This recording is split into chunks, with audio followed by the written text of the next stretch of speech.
Sabi ko pa naman pagpunta namin ng El Nido, hindi ako masyadong magkakain. El Nido? Ay, El Nido. Naliligaw na siya. Hindi, alam ko nasang beach siya. Pupunta namin dito sa Palawan, sabi ko, hindi ako Palawan? Ay, Puerto Galera pala. Naliligaw ka na talaga. Dito sa Butang.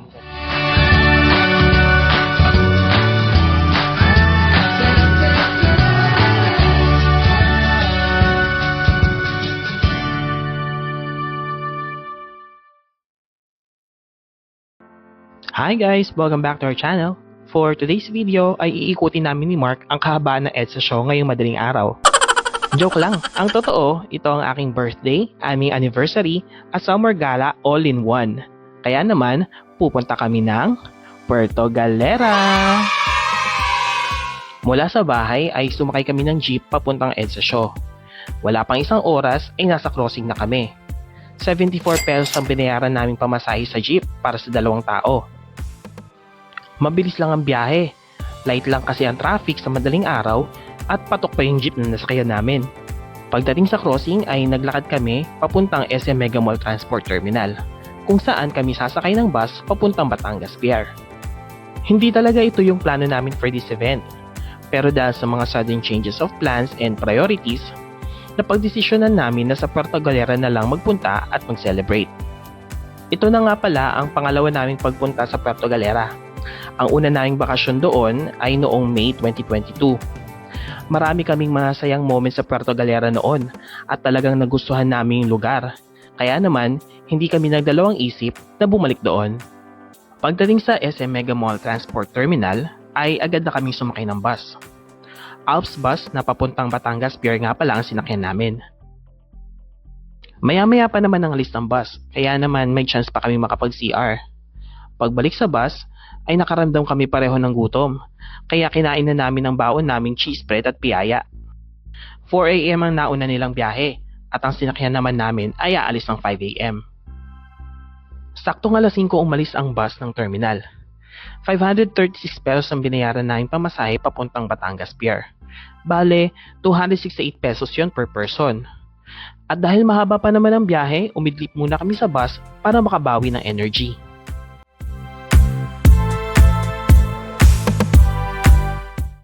Dalawang oras din ang biyahe sa bus mula SM Mega Mall hanggang terminal ng Alps sa Batangas Pier.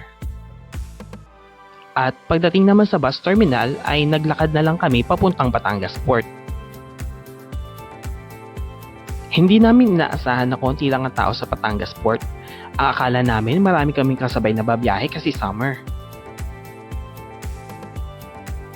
Nagulat din kami pagpasok namin ng passenger terminal. Maluwag na at mas maayos na ito kaysa noong una naming punta dito. Nadagdagan din pala ang mga ticket booth, kaya halos wala ng pila.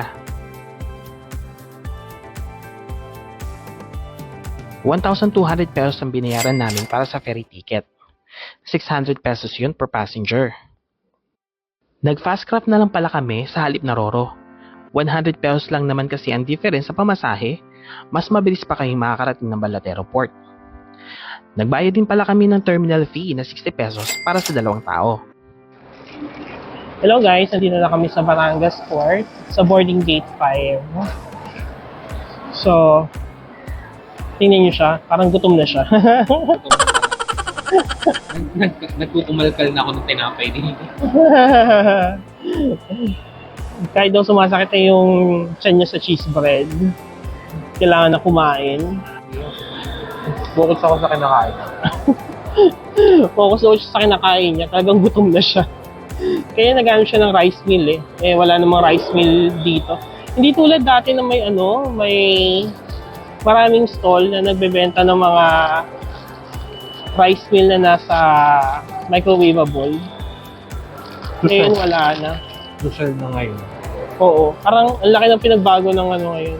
Mga coffee shop, mga ganon. Oo, may Seattle's best kami nadaan. Mga restaurant. Tapos, meron ding Dunkin' Donuts. Meron ba? Hindi ko napansin. Social na Tsaka may Dali. May dali nga. Yun sabi ko kanya. Dati lang yun eh. Karinderya lang dito sa loob eh. Oo. Tapos mga nakalagay sa microwavable yung pagkain. Mga silog-silog lang, ganun. Okay lang ganun yun. Kumusta naman ang piyaya? Ang libreng piyaya ng Marvin. Harap. Social na dito ngayon. Baka hindi masyadong crowded.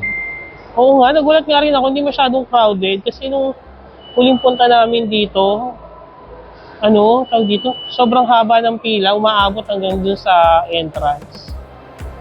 Tsaka siguro, maikli na yung pila kasi ang dami ng ticketing booth, no? Kasi dati isang ticketing booth lang yung malapit lang sa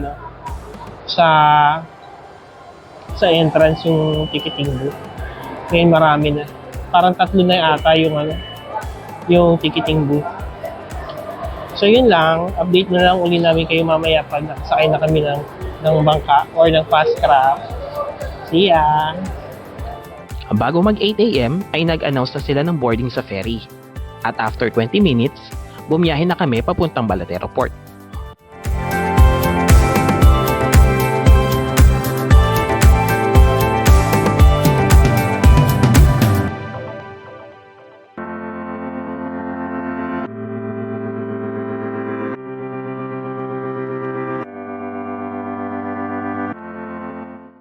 Sa totoo lang, nahilo ako sa biyahe.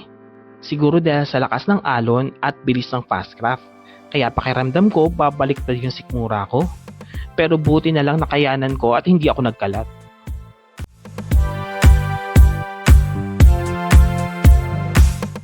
Pagkalipas ng mahigit 1 oras na biyahe sa dagat, ay narating na rin namin ng Balatero Port.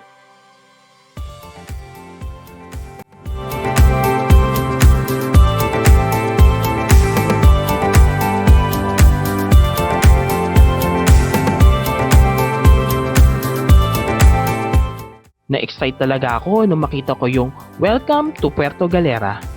Nang mabilis ang picture agad kami ni Mark sa arko. Baka kasi masita kami ng mga guards ng port. Bawal daw kasi magtagal sa arrival area. Bago makalabas ng port, chinek muna ng mga officers kung meron kaming accommodation dito sa Puerto Galera. At nagbayad na rin kami ng environmental fee. Sobrang gutom na kami ni Mark at talagang gusto na namin kumain ng kanin. Kaya naghanap muna kami ng makakainan bago pumunta ng resort. Natuwa kaming dalawa nung makita namin ang signage ng Chowking sa Puerto Galera. Agad-agad namin hinanap at pinuntahan ng Chowking. Takeout look lang pala ang Chowking dito sa Puerto Galera. Mga siopaw, siomai, buchi at iba pang a la carte items ang pwedeng orderin sa kanila. Akala namin may laureate dito, pero wala pala. Kaya naghanap na lang kami ng iba pang makakainan. Hi guys! Dito na kami ngayon sa Puerto Galera. Puerto Galera Port. Dito sa may pagpasok nyo sa ang tawag doon? Signage o Arco. Paglabas yun ng pier. Paglabas nyo ng pier. Tapos kakanan, kakaliwa. Kakaliwa. Nandun yung mga dalawang kainan. Yung EJ tsaka itong yung tahan namin. Hindi pa namin alam kung anong pangalan. Ayun, dito kami kumain kasi yung kanina namin pinuntahan. Ang o-order mo lang dun silog-silog. Galing ka na ng Manila tapos pagbalik mo dito. Pagpunta mo dito, silog ka pa rin. Silog, chicken log. Chiksilog. Oo. Basta something sa silog-silog lang. Siyempre, ang expected ko pagka sa ibang lugar ka, lalo na sa beach ka, para mga isda na hindi mo nakakain sa Manila. Or kaya yung mga seafoods talaga na shrimp, ganyan. Kaya lumipat kami, pumunta kami dito. Tapos parang fresco din naman itong napuntahan namin. Actually, maganda. Open. Malilim. Kahit trick na trick yung araw ha, hindi mainit. Kahit Mahangin. open. Hindi masyado mainit dito sa Puerto Galera. Or ngayon lang. Mahangin siguro kasi. Ano nga pala in-order mo? Sinigang na lapu-lapu. Sinigang. Lapu-lapu, maya-maya. Ay, maya-maya pala. Ayun. Siyempre, dahil birthday ko, kakain ako ng gusto ko. Pansit pa rin sa Puerto Galera. Baka naman kasi seafood pansit, di ba? Pansit pa rin sa... Hanggang sa Puerto Galera, pansit pa din. Sabi ko nga, birthday ko, walang kukontra. Ayun, mamaya babaitaan namin kay guys kung ano pangalan itong kanainan. Pero maganda din. Nandito kami sa pinakadulo. Di ba paglabas yun ng ng Port, Batangas, ay Puerto Galera Port. Ano tawag doon? Kakaliwa ka lang. Hindi, ano pangalan nito? Balatero. Balatero. Pagbaba niyo, paglabas niyo sa Balatero Port, nakanan kayo, yung pinakadulo, yung may parang kubo-kubo. Kaliwa. Ay, kakaliwa kayo, yung may kubo-kubo, guys. Okay naman dito. Saka hindi ganun kamahal yung mga pagkain nila. Oo. Kasi yung sinigang na in-order ko with rice na yun, 185 pesos lang. Oo. Tapos yung pancit mo parang nasa 120 pesos lang. Totoo, sa Manila mahal ang maya-maya. Kaya, try natin kung masarap. Balitaan namin. Balitaan namin. Wait lang. Ang pangalan pala ng kinainan namin ay MXM Food Hub dito sa Balatero, Puerto Galera. Puerto Galera. Tapos ito na yung order namin. Order niya pa lang. Yung order ko na maya-maya. Sinigang na maya-maya. Na hindi na siya mainit. Bakit pwede mong ipa-request sa kanila? Ay, hindi na iinitin. Ha? Hindi na iinitin. Baka may charge pa. Tarot. Ikaw naman. Bago po dumating yung order ng pancit. Mas malamig na yung sabaw. So, kamusta? Tikman mo na kanina yung sabaw. Oo. May something. Parang, alam mo, may something ako naglas. Nung last. Maasim. Pero di ba may Malinam na din sa mga. Oo. Masarap naman. Habang may umuuwi doon sa likod ko, may flavors. So, yun, pagdating ng pansin ko na, matigas na yung kanin. Wala nang sabaw. Pwede ka na mauna na. Ang pangit mo may mauuna. Nag-visit pala yung gift niya sa akin na rin. Diba, sinuot ko na.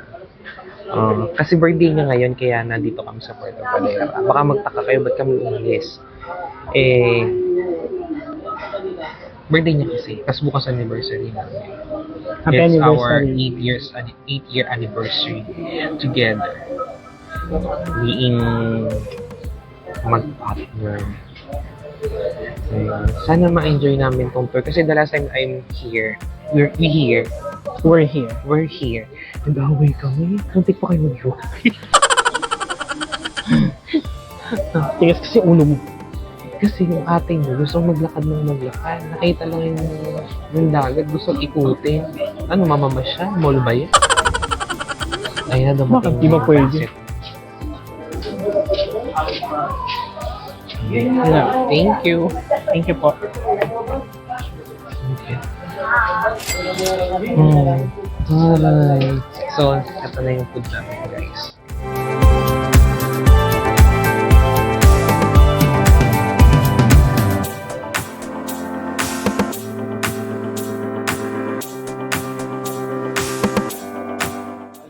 Gusto ko sana humingi, guys, ng pati sa kasili. Kaso nga, huwag na lang.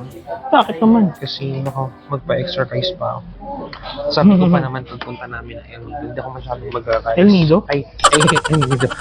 Naliligaw na siya. Hindi, alam ko nasang beach. Pupunta namin dito sa Palawan, sabi ko, hindi ako Palawan? Ay, Puerto Galera pala. Naliligaw ka na Pagpunta talaga. namin dito, sabi ko, hindi ako masyadong mag-rice. Kaya ayaw, hindi na ako humingi na pag nagsilo. Ito yung sa akin, pancit bihon with canton. May kasama LKD yung pancit nila. Kalasa siya ng isda na Ginakain natin sa El Nido. White snapper. Yun nga, sabi nga nila red snapper daw yun, di ba?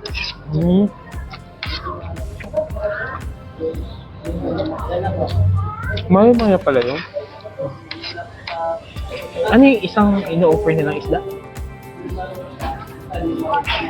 Sapsap.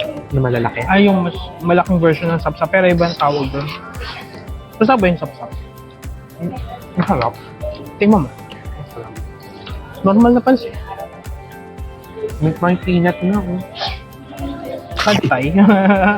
Ang peanut.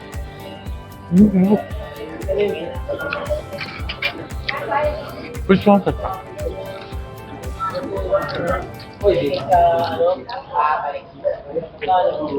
Picture mo ka, tapos bulihin mo ka sa post mo. Siyempre. 1, 2, 3. So, masarap naman yung maya-maya. Pero mas masarap yung pansit mo. Sabi siya, Masarap yung pansit. Gusto ko yung kaya. naghanap ka ng ng isda, tapos di mo nagustuhan. Hindi ko. O nagustuhan mo. Hindi ko ang kulo lang.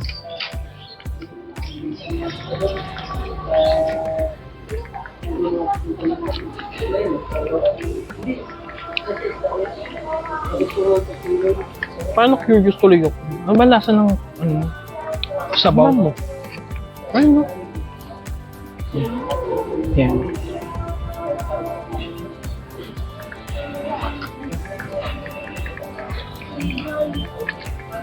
Hmm.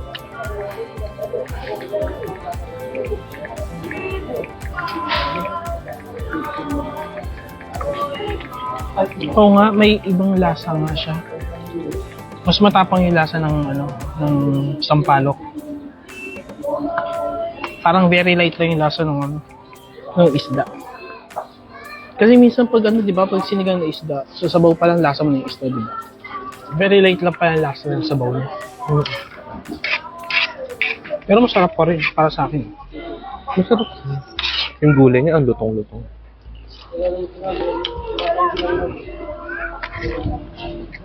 Nanibago ka lang kasi hindi naman tayo madalas kumain ng maya-maya. Baka. Kasasa nga siya nung kinain natin na White snapper.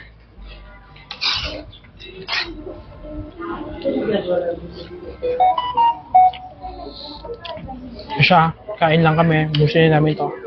See you later. Parang kailangan ko mag-soft drink. Ano gusto? Parang nalalansa. Ba't yung white snapper mo malansa? Hindi ko alam. O kasi prito yun. Prito. Hindi ko nga alam. Nabuli mo na ako. Parang matitinig pa. Parang matitinig pa ako dito. May sumabit pa?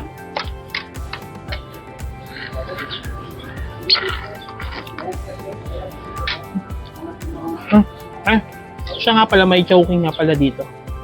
Nagulat kami dalawa, may chowking na dito. Pero, parang to go lang. Chowking to go. May ang ano lang nila, parang siopaw, siomay, yung chowpan, Ayun. ganun lang. So, nag-expect kami ng chicken o kaya loriat. Ang laki din pala ng Wala. So yun, kaya dito kami napunta.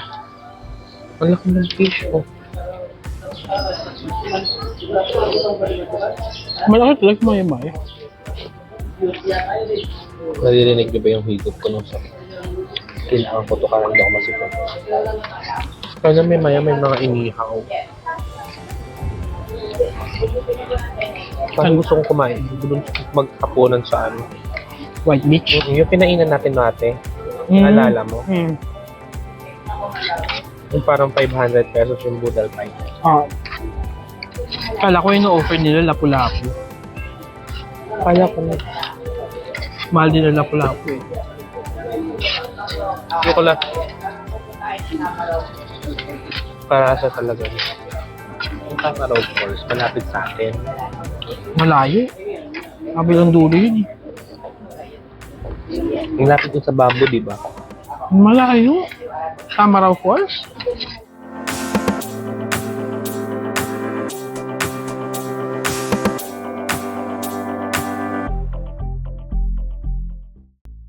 Pagkatapos namin kumain ay sumakay na kami ng tricycle papuntang Bamboo House. 250 pesos ang pamasahe sa tricycle mula Balatero Port hanggang sa Bamboo House.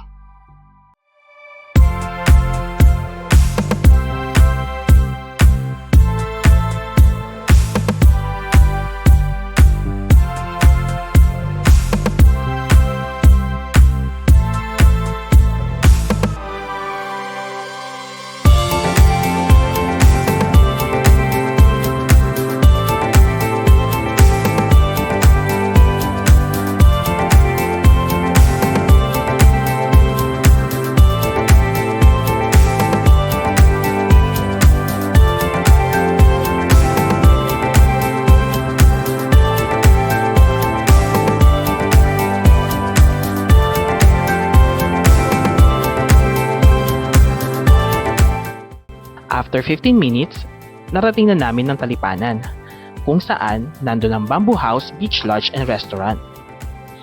Kailangan nga pala namin maglakad pababa mula main road hanggang sa Bamboo House. Matarik kasi ang kalsada kaya hindi na bumababa ang mga tricycle sa Bamboo House mismo. Medyo challenging ang paglalakad pababa dahil sa tarik ng kalsada at sa init na rin ng panahon. Idinaan na nga lang namin ni Mark sa biruan ng pagbaba namin sa Bamboo House. After 5 minutes ng paglalakad, narating namin ang Bamboo House. Mas maaga kami nakarating dito kaysa sa aming check-in time. At dahil occupied pa ang room namin, tumambay muna kami sa beachfront habang naghihintay. Nandito na kami ngayon sa Bamboo House Beach Lodge sa Puerto Galera. Ayan. High tide. Malapit yung dagat. Parang may jet lag ako. Wow, jet lag. Ito na, papakita ko sa inyo kung yung ano. Anong tawag doon? Sa Ship lag. May ship lag ako. Wow, nag-iba ka ng time zone. Nandito na kami ngayon.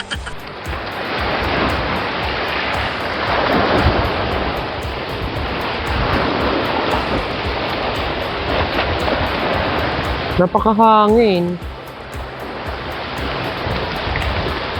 Ayan. Yan yung beach dito sa sa Bamboo House. Ngongo. Sorry na, sa Bamboo House. Di ba napakaganda ng beach dito sa Bamboo House? Kaya Oo. binalikan namin to pang second time around naman namin. Maganda yung beach dito pero hindi maganda yung papunta dito kasi talaga namang gugulong ka sa tarik. Sobrang tarik ng karisada nila. Takat ng mata. Sobrang tarik mo. Paakyat, tsaka pababa. Okay, pakita mo yung pinag-awayan natin nung nakaraang punta namin dito. Ay, kwento mo sa kanila yung pinag-awayan natin dati nung nakaraan. Ay hindi ako magaling magkwento. Mas magaling ka Yung magkwento muntik kaya tayo sa akin. maghiwalay dito dahil dyan sa ginawa mo. Gusto mo lakadin yung shore lake. Ano tawag doon? Shore lake? So, Ano ba? Shoreline. Shoreline? Oo. Seashore. Seashore. Basta ganon. Gusto niya lakarin papuntang White Beach. Parang gago. Tutuntunin mo yung dagat. Diba? Nagayt ako sa kanya doon. Eh bakit? Masarap maglakad. Nagpunta ka nga ng ibang lugar para mag-relax. Tapos lalakadin mo, peletensya. Depende naman sa tao yun kung paano niya gusto mag-relax. May mga tao kasi na-relax pag naglalakad. E di kung gusto mo lang palang maglakad, di sana doon ka na lang pala sa Taytay naglakad. Walang dagat sa Taytay. Meron doon. Saan Laguna doon? Lake. Sa floodway. So yun na nga, ipapakita ko sa inyo yung beach na gusto kong lakarin. Wait. Share na lang tayo. Yan. So yan na nga yung beach na sinasabi niyang pinag-awayan namin kasi gusto kong lakarin. Diba? Gusto ko yung lakarin mo. Napakalayo. Akala niya kaya niya. Malapit lang yan. Pag nilakad mo, may enjoy mo naman yun pag nilakad mo eh. Hindi ba enjoy guys? Pag nilakad yan. Hindi yan enjoy, sabi nila. Parang pag nilakad mo yan, diretso ka na sa White Beach o nakatipid ka pa ng pamasahe sa tricycle. Diba? Tama ba ako dun, be? Hindi ka doon. Inabot din pala ng 6.5 oras ang binahin namin mula sa bahay hanggang dito sa Bamboo House. Nakakapagod, pero worth it naman ang biyahe. Ang ganda-ganda kasi dito, nakaka-relax, at nakakawala ng pagod at stress. And that's it guys! Dito na nagtatapos sa aming video. Maraming salamat sa panonood at see you ulit sa aming next video. Bye!